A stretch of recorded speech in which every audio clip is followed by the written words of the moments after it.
Essa foi uma coisa que a gente observou. A segunda coisa que a gente observou é que existe um número menor de vendas de produtos quilombolas, porém,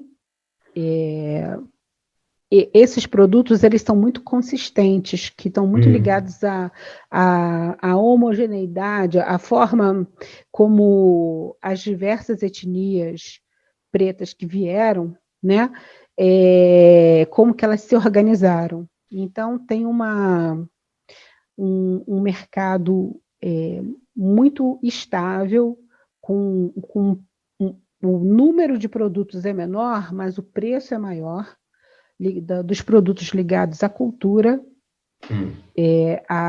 aos saberes negros e à culinária. Tem outros, né? Eu estou falando das coisas principais de cada etnia.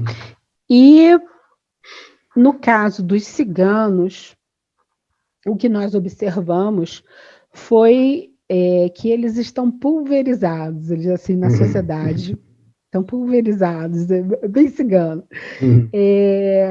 Você tem vários produtos e tem um mercado grande, oscilando, preços assim bem baratos, de coisas bem baratas até coisas bastante caras.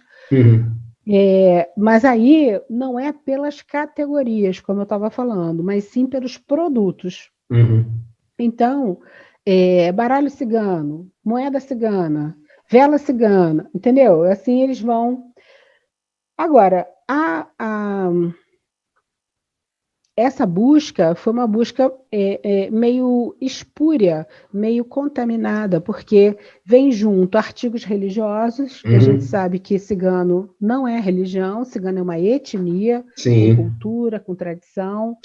Então, o mercado não sabe disso. Então, vem misturado artefatos religiosos e produtos de carnaval, fantasias, né? O pessoal gosta de se vestir assim. Mas uma coisa interessante que a gente observou é que aparece um mercado emergente da venda de carros, de automóveis, né? E também um outro ramo, além da parte do vestuário, né? Mas a parte da culinária. Uma culinária que está emergindo. Fiquei até com vontade de experimentar. E aí, no caso de uso, assim, recursos da biodiversidade, tem aparece, assim, meio que pontualmente, a criação de cavalos, né, cavalos de raça. Bom, então, assim, essa investigação virou uma cartilha, né, para divulgação, foi divulgada, né, e precisa continuar sendo, porque aí veio a pandemia, e com a pandemia as pessoas não puderam se deslocar e tiveram que trabalhar online, né? Foi até uma coisa assim meio em sintonia, né? A gente não estava pensando em pandemia e nada disso quando a gente fez, a gente estava pensando no que era óbvio, né? As pessoas precisam trabalhar e nem sempre dá para elas se deslocarem. Tem acampamentos que podem produzir coisas e podem vender, disponibilizar, que nem tem o mercado indígena, o e-commerce está bombando, né? Então, assim, o Sebrae ajudando e outras parcerias ajudando, e eles estão, né? Tem farinha que chega em São Paulo que é do Rio Negro, do Alto Rio Negro. Então tem todo um percurso e que deve ser explorado, porque essa é uma tendência de mercado, né? Então, não só para homens quanto para mulheres, né? Na parte da moda, né? Porque a gente vê na parte de vestuário muitas coisas sendo vendidas e que aparentemente não pertencem à tradição, à cultura cigana, né? Mas vendem como artefatos ciganos. Então, existe um nicho de mercado onde os ciganos podem vender para os ciganos ou para as pessoas que se interessam pela cultura e que não vão usar uma coisa que não pertence a... Sim, não faça parte da cultura, né? entendeu? Então, nós circulamos isso, e esse trabalho, então, foi feito com o INPI, nós circulamos, é uma cartilha audiovisual, como foi para as 3 etnias, né? Então, foi gravada, né? Explicando, né? Tudo que foi feito ali, e foi por intermédio dos líderes urbanos, né? Aqui do Rio de Janeiro. No caso, então, todo esse trabalho, todo esse estudo, essa apostila, é tudo gratuito, está lá, qualquer pessoa tem acesso? Ah, com certeza, é tudo gratuito, tudo que a gente faz para as etnias é gratuito, e nem poderia ser de outra forma, tá? Porque a gente fez num órgão federal, num órgão central, e que é público. Então, aquilo que a gente faz, tudo que eu faço não é cobrado, tá? Mas é por isso que eu me associo às instituições, para elas darem a retaguarda, poderem ensinar, mas também cumprirem seu papel cidadão. Né? Sim. Até tem mais respaldo, né? Com certeza, com certeza.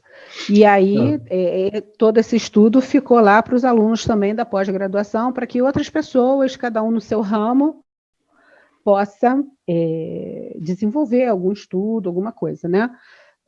Então, tem advogados, tem administradores, não sei o quê. Eu fui a primeira médica nessa parte, e eu utilizei essa investigação, não só...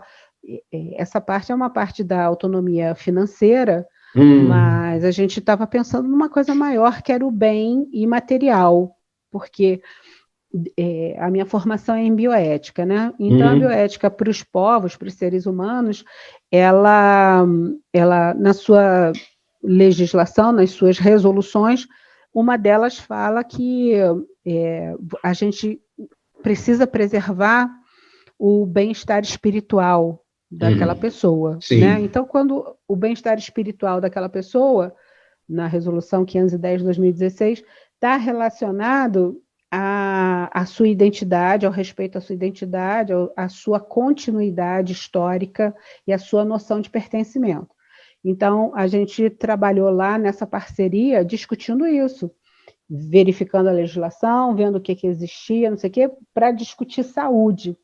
Saúde dos grupamentos étnicos, saúde desses coletivos, né? Saúde coletiva, que, na verdade, é um ramo da saúde pública. Então, e que incide em alguns aspectos com a saúde ambiental, que também é um ramo da saúde pública. Então, a gente passou esse período, né, estudando e depois preparando os materiais, né? Fizemos muitos materiais, eu não sei nem te dizer quantos, uns 20 materiais, entre artigos, são chamados artigos técnicos bibliográficos, porque a gente, perante a CAPES, né, a gente precisa estimular que outras pessoas se abram e percebam esse Brasil, que as pessoas pensam que está longe, que está lá no interior, mas não está. As etnias estão aqui no urbano por causa dos problemas ambientais. Então, elas acabaram tendo que se deslocar, e a gente precisa aprender a conviver com essas pessoas, elas também precisam sobreviver, não é?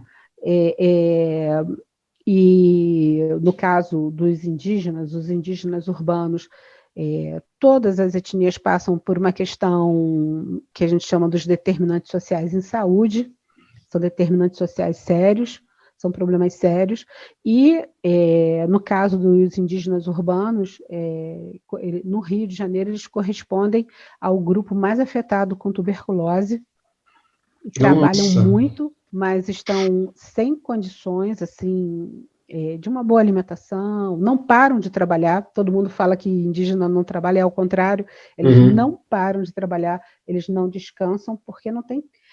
Durante a semana tem que preparar material, final de semana tem que trabalhar, e aí eles ficam assim, entre a exclusão e uma aceitação de acordo com os interesses, porque às vezes sai de uma live, já falaram isso para mim, saem de uma live onde brilharam, estavam lá nos holofotes, e quando saíram da live não tinham o que comer.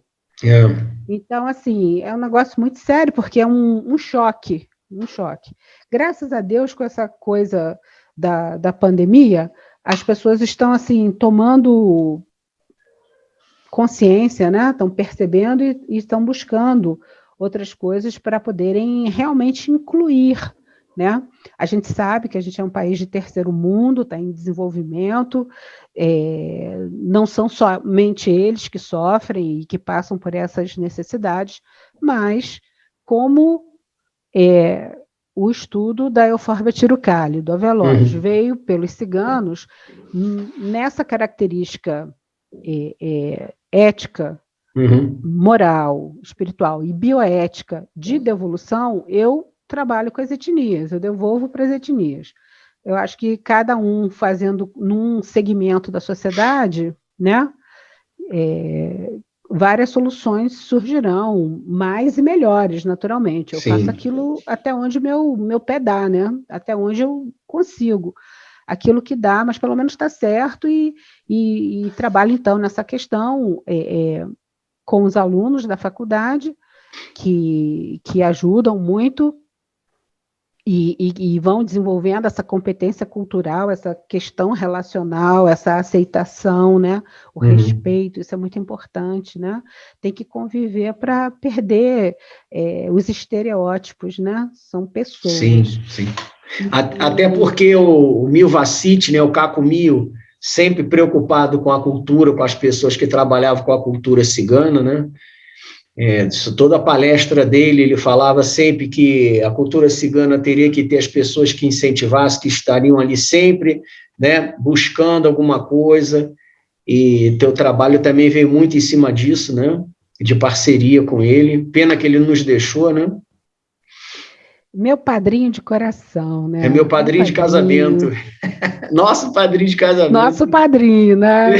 Nosso padrinho. Meu muito amado. Papai muito do céu, você esteja num lugar muito ótimo, olhando por nós, todos nós aqui. Certamente. Uma alma iluminada. Sim. Ele organizou, assim, ele trabalhou muito pelo povo cigano. Sim. Né? A gente que convivia na casa dele sabe, né? E muitos anos de convivência, de amizade, fez muito pelos ciganos, mas ele fez uma coisa genial, né? Que foi isso que você falou. Ele deu uma organizada com os amigos dos ciganos, aqueles que não estão... A gente está discutindo etnia porque muita coisa, assim, não existe uma civilidade, então as pessoas invadem, né? Às vezes até não fazem nem por mal, fazem por desconhecimento, né? Mas acabam invadindo, e também existem questões sociais muito sérias, né? Hoje em dia, socioambientais muito sérias. Então, a gente acaba tendo que discutir os grupamentos coletivos, né?